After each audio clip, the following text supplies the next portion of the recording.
Desde pequeños, nos reconocemos en el espejo sin pensarlo dos veces. Esa imagen refleja lo que creemos ser, un yo definido, fijo, central. Sin embargo, ¿y si esa imagen es la primera trampa de la ilusión? ¿Y si el yo que cree ser no es más que un reflejo en la superficie de una conciencia mucho más profunda? Deepak Chopra nos plantea una idea tan simple como perturbadora. El yo no es real. Es una construcción mental, una ilusión tan convincente que gobierna cada pensamiento, cada emoción, cada decisión. Y sin embargo, no es más que eso, una ilusión. En sus palabras, William Blake lo anticipó poéticamente cuando habló de las esposas forjadas por la mente. Mind-forged manacles, cadenas invisibles que aceptamos sin saber que existen. El yo es una de esas cadenas. Nos limita, nos define, nos controla. Pero no tiene que ser así. La primera vez que un niño se reconoce en un espejo ocurre, en promedio, alrededor de los 18 meses de edad. Antes de eso, no hay sentido de identidad visual. Esa pequeña chispa de reconocimiento parece inofensiva, incluso adorable. Pero es el inicio de algo mucho más grande, la cristalización del ego, esa voz interna que pronto comienza a decir yo quiero, yo necesito, yo soy. Desde ese momento, el ego no se detiene. Toma forma a través del lenguaje, del comportamiento aprendido, de las expectativas de otros. Es un editor constante de la realidad, construyendo una narrativa en la que siempre somos el protagonista, incluso cuando el guión nos hace sufrir. Chopra nos recuerda que nadie ve la misma realidad. 100 personas mirando una puesta de sol no ven el mismo cielo. Para una mente tranquila, puede ser sublime. Para alguien deprimido, no significa nada. La percepción está filtrada por el yo, y eso convierte la experiencia en algo profundamente subjetivo. Y, sin embargo, seguimos actuando como si hubiera una sola verdad, una sola historia, una sola identidad, la nuestra. El ego se alimenta de esta ficción. Se enamora de su reflejo, igual que algunos animales que, tras reconocerse en un espejo, quedan fascinados con su imagen. Lo curioso es que solo unas pocas especies, como los delfines, los elefantes, los grandes simios, logran reconocerse. ¿Por qué lo hacemos nosotros? ¿Y por qué estamos tan obsesionados con esa imagen? La respuesta está en la recompensa emocional que conlleva tener un yo. En la infancia, cuando los niños descubren su identidad, muestran una euforia casi desbordante. Es la etapa de los terribles dos, donde el ego explota con fuerza. Esto es mío, yo primero. Es adorable y también alarmante, porque esa energía, si no se regula, se convierte en el adulto que exige atención, que busca aprobación, que teme al rechazo. La paradoja es que el ego, aunque nos ayuda a sobrevivir socialmente, también es la causa principal de nuestro sufrimiento. Nos hace creer que somos esto y nada más, cuando en realidad somos conciencia ilimitada, atrapada en un personaje limitado. La mente humana ha sido entrenada para aceptar esta limitación sin cuestionarla. Pero Chopra nos invita a mirar más allá. ¿Y si el yo que cree ser no es más que una idea? ¿Y si soltar esa idea pudiera liberarte del miedo, del apego, del dolor? Esta no es una propuesta meramente filosófica. Es una llamada urgente a reconocer que la raíz de nuestros conflictos, internos y externos, nace del apego a un yo, que no es más que una ficción brillante y convincente. Y como toda ficción, puede reescribirse.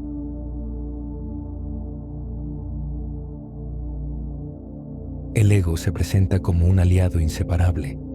Te dice que sin él no podrías existir. Te convence de que eres tú, que es tu identidad, tu punto de vista, tu defensa personal. Pero hay una verdad mucho más profunda. El ego no solo no te protege, te sabotea silenciosamente. Lo hace desde dentro, sin que lo notes. La trampa es tan sofisticada que incluso desear liberarse del ego es, en sí mismo, un acto del ego. Deepak Chopra lo expone con claridad. No puedes eliminar el ego con pensamientos, porque cada pensamiento que quiere destruirlo nace del mismo ego. Como una serpiente que se muerde la cola, el ego sobrevive alimentándose incluso de nuestros intentos por trascenderlo. La aparente solidez del yo es una construcción acumulativa. Cada experiencia vivida, cada emoción sentida, cada opinión adoptada, se convierte en un ladrillo más de ese muro que te separa de la realidad pura. Pero aquí está el detalle crucial. La experiencia no ocurre directamente a través de los sentidos, sino a través del yo que la interpreta. Piénsalo así. Dos personas prueban el mismo plato de curry vindaloo. Una lo encuentra insoportablemente picante, desagradable. La otra, criada en Goa, lo saborea con nostalgia, como un viaje al hogar. La diferencia no está en la lengua ni en el estómago, sino en la historia interna que filtra la experiencia. El ego no permite simplemente vivir.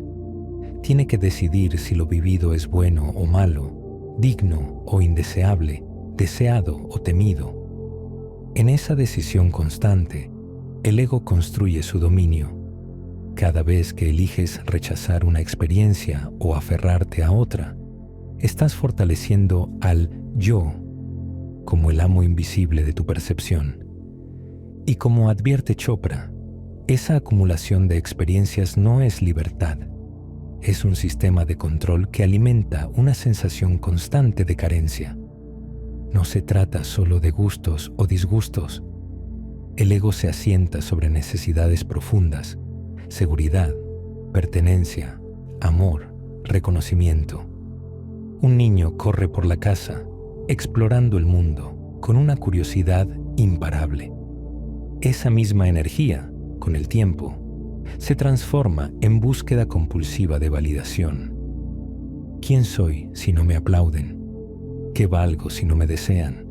El ego siempre quiere más, incluso cuando ese más es vacío disfrazado. William Wordsworth escribió: «Vagué solitario como una nube». Aunque en su poesía hay belleza, la soledad del ego no siempre es sublime. Para la mayoría de nosotros, estar completamente solos, sin el refugio del yo que da sentido, es aterrador. Por eso seguimos huyendo hacia distracciones, hacia logros, hacia placeres que se desvanecen.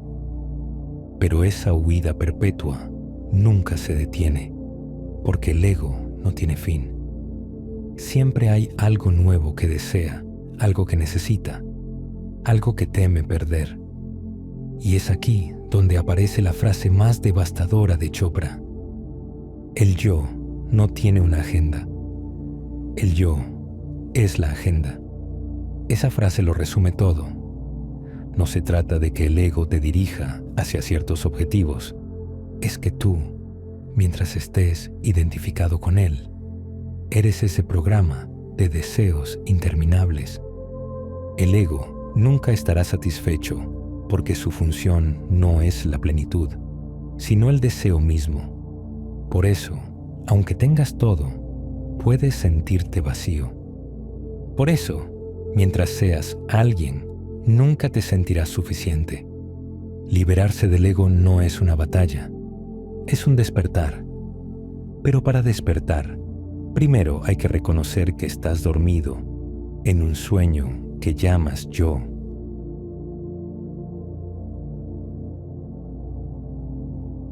El ego no es moderno, No nació con la civilización, ni con el lenguaje, ni siquiera con el pensamiento consciente tal como lo conocemos.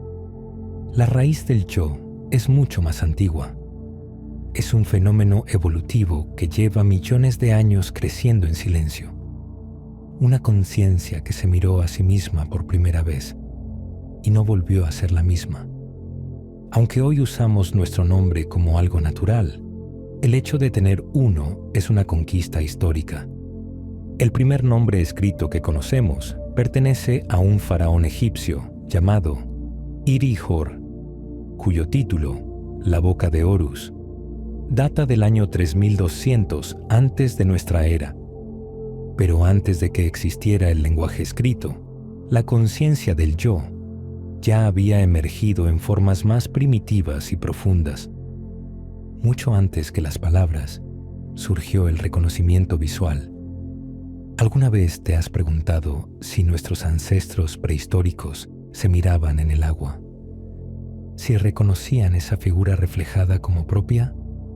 Aunque no podemos datar con certeza cuándo sucedió, lo que sí sabemos es que el espejo moderno, en forma de piedras pulidas, obsidiana, metales, comenzó a usarse hace apenas 8000 años. Sin embargo, no somos la única especie que puede mirarse y reconocerse. Estudios han demostrado que algunos animales, chimpancés, gorilas, delfines, elefantes y hasta urracas, pueden identificar su reflejo. La prueba es sencilla.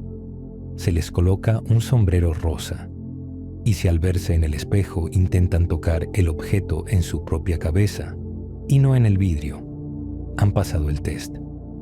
Es decir, han dicho sin palabras, ese soy yo.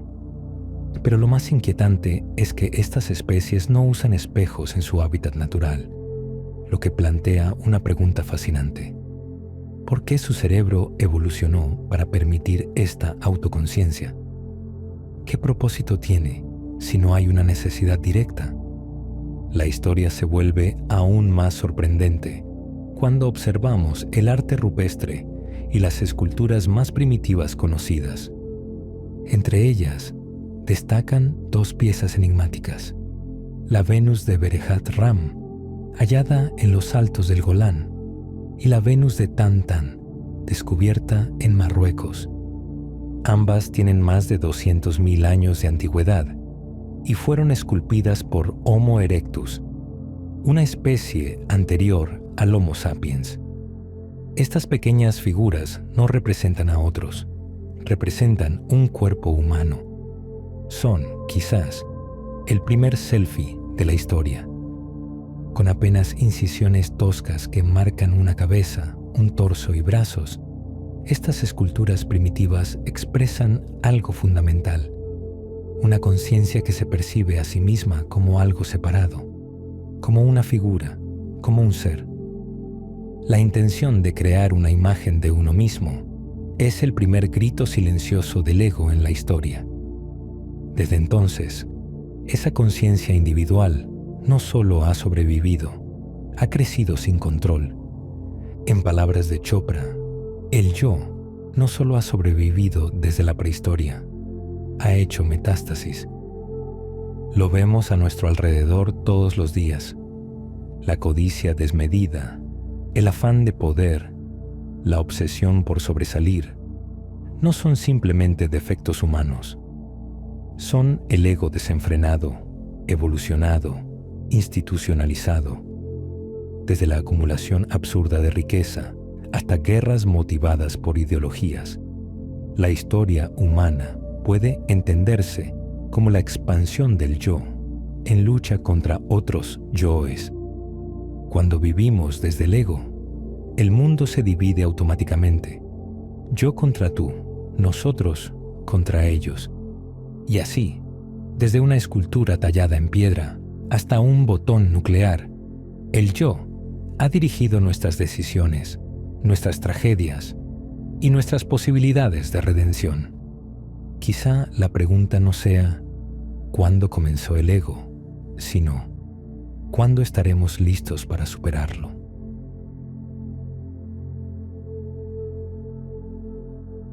Los seres humanos somos los únicos que decidimos separarnos de la naturaleza. No lo hicimos por accidente, ni por una necesidad inmediata. Fue una elección silenciosa, profunda, que definió nuestro camino evolutivo. Mientras otras especies se funden con su entorno, nosotros comenzamos a dominarlo. En el corazón de esa separación está el ego. En los rincones más extremos del planeta, como el interior de la Antártida, existe un tipo de montaña aislada llamada Nunatak, rodeada por campos infinitos de hielo. Allí, en ese desierto helado, sobrevive un pájaro blanco llamado pétrel de nieve, Pagodroma nivea. En medio de la nada, encuentra grietas entre las rocas para anidar, cuida de un único huevo y cuando es necesario, vuela más de 60 millas hasta el océano para alimentarse. Esta criatura no elige su vida, la vive según lo que la naturaleza le exige. El ser humano, en cambio, elige dónde y cómo vivir. A pesar de nuestras limitaciones físicas, hemos colonizado desiertos, glaciares, cimas, ciudades subterráneas. Lo hicimos no porque el cuerpo lo permitiera, sino porque la mente lo impuso. El yo decidió que no éramos parte del ecosistema, sino sus dueños. Esa decisión casi nos cuesta la existencia. Según el arqueólogo Curtis W. Marian, hubo un momento entre 190 y 120 mil años atrás en el que la especie humana casi desaparece. El clima cambió de forma brutal. Frío extremo, sequía, un continente africano en ruinas. Solo sobrevivió un pequeño grupo en la costa sur del continente, gracias al acceso al mar y a una capacidad que no era física, sino mental, la conciencia. En sus investigaciones en Pinnacle Point, Marian encontró restos de mariscos, herramientas de piedra y rastros de una mente capaz de calcular mareas en función de la luna. Estos humanos no esperaban que la naturaleza los salvara. La comprendieron, la interpretaron y así se adaptaron conscientemente. Esa fue la verdadera revolución. Dejamos atrás el instinto y nos convertimos en arquitectos de nuestra realidad. Pero ese mismo salto de conciencia nos llevó a aislarnos. Ya no éramos parte del río, del cielo, de la manada. Éramos otra cosa, seres con la capacidad de decir yo. En palabras de Chopra, hemos elegido estar separados. Es un rasgo de especie. Ese rasgo nos dio poder, sí, pero también nos desconectó de la red invisible que une a todo lo vivo. Perdimos la sensación de pertenecer a algo más grande. El ego, al construir su identidad, rompió el espejo de la unidad en millones de fragmentos individuales. Y así, desde un puñado de humanos atrapados entre el mar y el desierto, nacimos nosotros, seres que creen ser distintos, separados, superiores. Pero esa creencia no es evolución, es alienación. Ahora que hemos conquistado el mundo externo, estamos listos para reconectar con el interno, para dejar de vivir como forasteros en un universo al que siempre hemos pertenecido. Quizás sea el momento de recordar que nunca fuimos realmente separados. Solo lo creímos.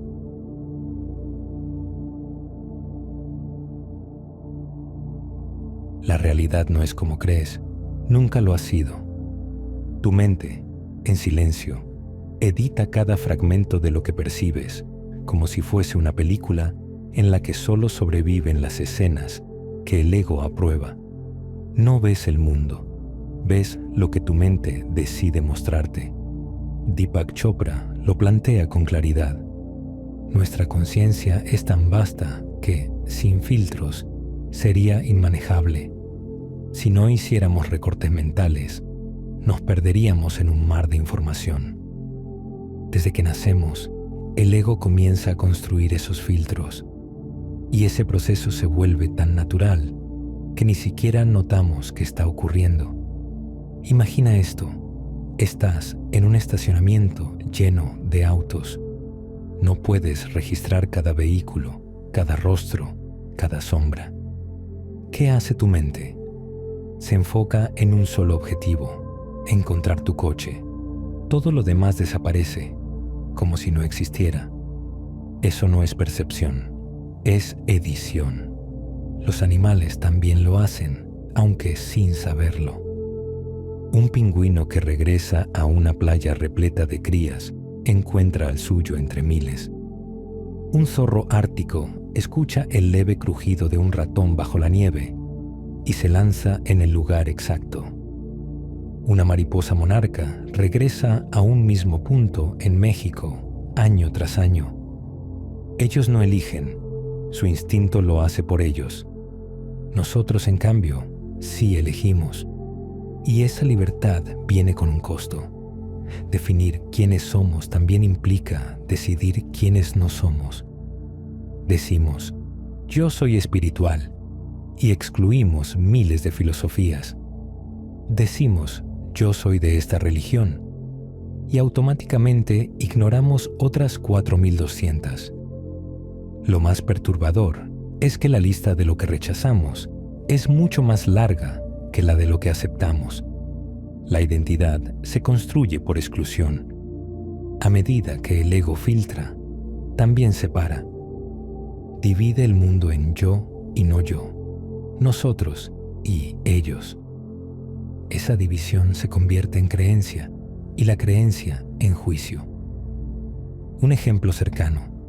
El hijo de Chopra, Gautam, era fanático de los Boston Celtics. Desde niño odiaba a los Lakers. ¿Por qué? Porque su atención, y con ella su identidad emocional, se alineó con un equipo, una narrativa. Años después, al mudarse a Los Ángeles y trabajar cerca de los Lakers, tuvo que enfrentar una tensión interna, transformar lo que era no yo en parte de sí. Y eso, como sabes, nunca es fácil. Incluso en lo cotidiano, esta edición de la realidad se manifiesta. Chopra recuerda su llegada a Estados Unidos como médico inmigrante durante la crisis de personal en los años 70.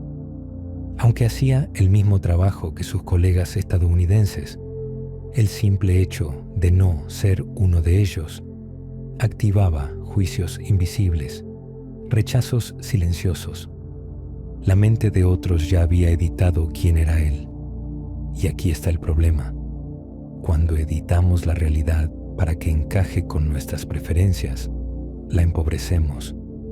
Cerramos la puerta a nuevas posibilidades, a otras verdades, a lo desconocido. El ego no quiere expandir su visión, quiere proteger su territorio, pero la conciencia humana no nació para vivir encerrada. Nuestra capacidad de atención es uno de los dones más poderosos que tenemos. Donde va tu atención, va tu energía. Y donde va tu energía, creas tu realidad. La pregunta es, ¿quién está decidiendo a qué prestas atención?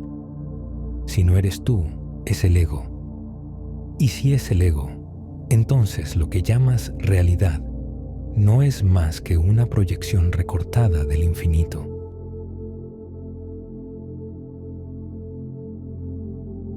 ¿Y si te dijera que lo que llamas control es solo una ilusión bien diseñada por el ego? A lo largo de la vida, el ego se convierte en el administrador silencioso de nuestra realidad.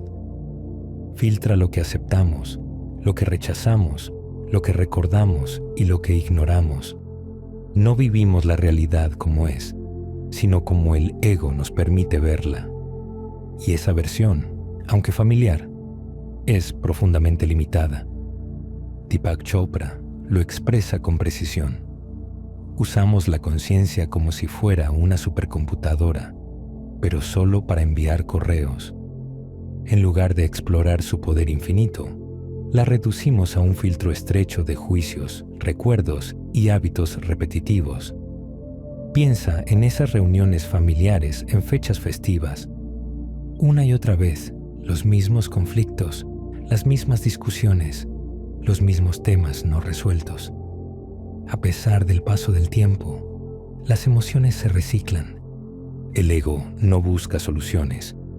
Busca reafirmarse en tener la razón, en no ceder, en proteger su narrativa. Por eso discutimos por cosas pequeñas y terminamos heridos por cosas antiguas. El ego no quiere que sueltes el control, porque eso implicaría perder el dominio sobre la historia que ha construido de ti mismo. Y sin embargo, la vida nunca ha estado bajo su control. En la naturaleza lo vemos con claridad. El guepardo, por ejemplo, ha evolucionado para correr más rápido que cualquier otro animal terrestre. Pero esa velocidad tiene un costo. Lo hace débil, vulnerable y muchas veces incapaz de proteger a sus crías. Su especialización extrema se convirtió en una trampa evolutiva.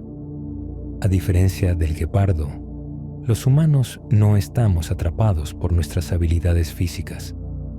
Tenemos una mente capaz de imaginar, cambiar y evolucionar. Pero esa mente también puede caer en su propia trampa, el ego. Cuando permites que el ego controle tu experiencia, pierdes acceso a la totalidad del ser. Quedas atrapado en pequeños ciclos de conflicto, rutina, control y miedo. Renuncias al infinito por la comodidad de lo conocido. Y es ahí donde reside el gran acto de liberación. No necesitas más control, necesitas más conciencia. El ego teme soltar, pero tú puedes hacerlo. Puedes elegir vivir desde un espacio más amplio, donde no sea el yo quien decide todo, sino la totalidad de tu ser, abierta al presente, libre del pasado.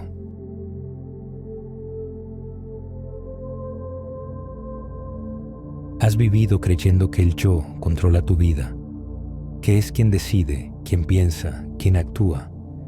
Pero, ¿qué pasaría si te dijera que ese yo nunca tuvo el control real? El ego es como un mapa recortado que pretende ser el territorio completo. Su trabajo ha sido mantener tu experiencia dentro de una zona segura, conocida, limitada. Decide qué aspectos de la realidad puedes aceptar, cuáles rechazar, qué emociones sentir, qué pensamientos pensar. Pero la conciencia humana fue diseñada para mucho más que eso. Deepak Chopra lo explica con claridad. El ego no es tu enemigo, pero sí es una barrera. Su función es editar la vida para que parezca manejable, pero esa edición tiene un costo. Nos separa de la totalidad. ¿Has sentido alguna vez que una simple discusión con tu pareja se convierte en algo mucho más grande? Lo que empieza siendo un desacuerdo sobre dinero, horarios o tareas del hogar, termina desenterrando años de resentimientos. En ese momento, el ego no quiere resolver, quiere ganar, imponerse, proteger su historia. Y mientras eso ocurre, se pierde lo esencial, el amor, la conexión, el propósito de estar juntos. Eso mismo pasa a escala global. 7.000 millones de egos creyendo que cada uno tiene la razón, tomando decisiones desde la separación. Así nacen las guerras, el daño al planeta, los odios colectivos. El ego cree que puede gestionar la realidad, pero la historia humana está llena de sus fracasos. Y lo más irónico es que, mientras creemos controlar todo, ni siquiera percibimos lo que somos. No experimentamos el campo cuántico del que emergen las formas. No sentimos los átomos que nos componen. Ni siquiera somos conscientes de cómo funciona el cerebro que creemos usar.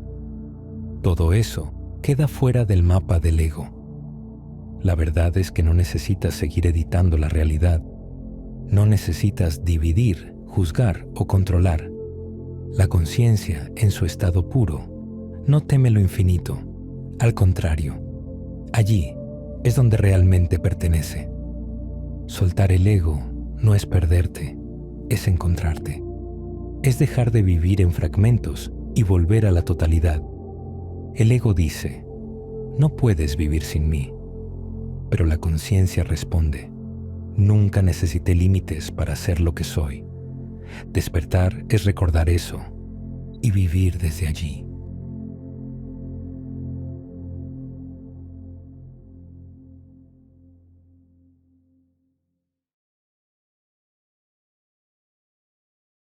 Tu apoyo incondicional es nuestra motivación para crear y compartir cada vez más contenido. Si este video resonó contigo, puedes dejar tu me gusta, compartirlo y dejar tus experiencias en la sección de comentarios. ¡Hasta la próxima! Esto es Universo Consciente. Si te ha gustado este video, puedes dar like, comentar o suscribirte. ¡Vamos, inténtalo! Te estamos esperando.